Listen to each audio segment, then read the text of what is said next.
Hello guys, another day, another vlog na naman tayo. Nandito kami ngayon sa bayan ng Santa Ana dahil meron silang bagong bukas ngayon na Santa Ana Night Market ang tawag. Kaya pinuntahan namin agad. Kung pupunta ka dito guys, dito lang yan sa tapat ng Pampanga Metro East Medical Center. Malapit lang ito sa municipality ng Santa Ana. Kaya kung pupunta kayo dito, kailangan agahan nyo. Katulad namin, 4:30 pa lang nandito na kami. Kasi pagdating ng alas 6 ng gabi, punong-puno na yung mga parking lot dito. Kaya hindi na kayo papapasukin yung mga sasakyan nyo. Pero kung maaga naman kayong darating, kailangan meron din kayong dalang payong kagaya ko at mga sombrero para panglaban sa init. Kasi kahit na ganitong oras na ng hapon, mainit pa rin talaga. Last week lang pala ito binuksan. Karamihan pala sa mga tinitinda nila dito guys, mga pagkain syempre. At kaya din kami nagpunta dito dahil meron kaming gustong kainin dito na favorite ng mga bata. Pero bago yan syempre, tignan muna natin kung ano-ano ba yung mga ibang pagkain nila dito. Kaya tara, samahan nyo akong mamasyal dito sa Santa Ana Night Market.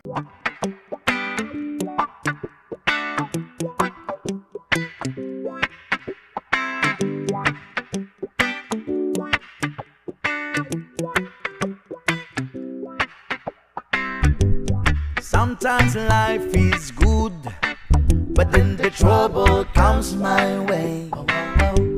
But whatever happens, Lord, I thank you for this day.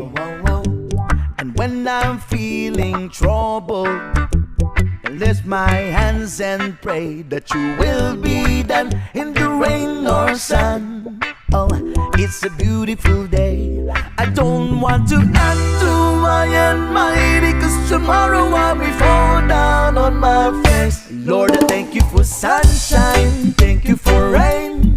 At ang isa pang maganda dito guys, napakaganda ng view dito. Pag nagpunta kayo, kitang-kita mo rin yung bundok karaya. At syempre, may pa-reminder din sila. Kagaya nito oh, hindi yan ex mo, wag mong itapon kahit saan. Aray ko!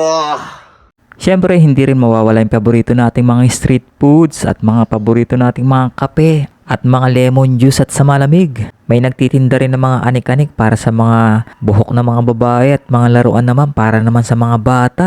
Kung mahilig ka naman mag-shopping ng mga damit, meron din dito. Halos kompleto na, nandito na sa night market sa Santa Ana. At siguradong mabubusog ka pa sa sobrang dami ng mga pagkain at inumin na mabibili mo dito guys. At nandito na nga kami sa gusto namin puntahan guys, sa Boss Madam Chicken Inasal. Wala pa kasing mga inasal dito sa Santa Ana, itinatayo pa lang. Kaya eto, dito muna kami kay Boss Madam. Sa halagang 160 pesos guys, meron ka ng only rice, only drinks. At napakalaki pa ng mga chicken nila dito guys. So tignan nyo naman, ang sasarap pa. Eksakto pang kaming unang customer nila. Total, malapit na rin yung hapunan. Kumain na kami, kasiguradong mamaya punong-puno na dito. Wala pa nga 10 minuto, nandito na yung mga orders namin. Kaya eto na, kakain na tayo guys. Tingnan nyo naman kung gaano kasarap yung kanilang chicken inasal dito oh. Siguradong mapapadami ng kanin ng mga to.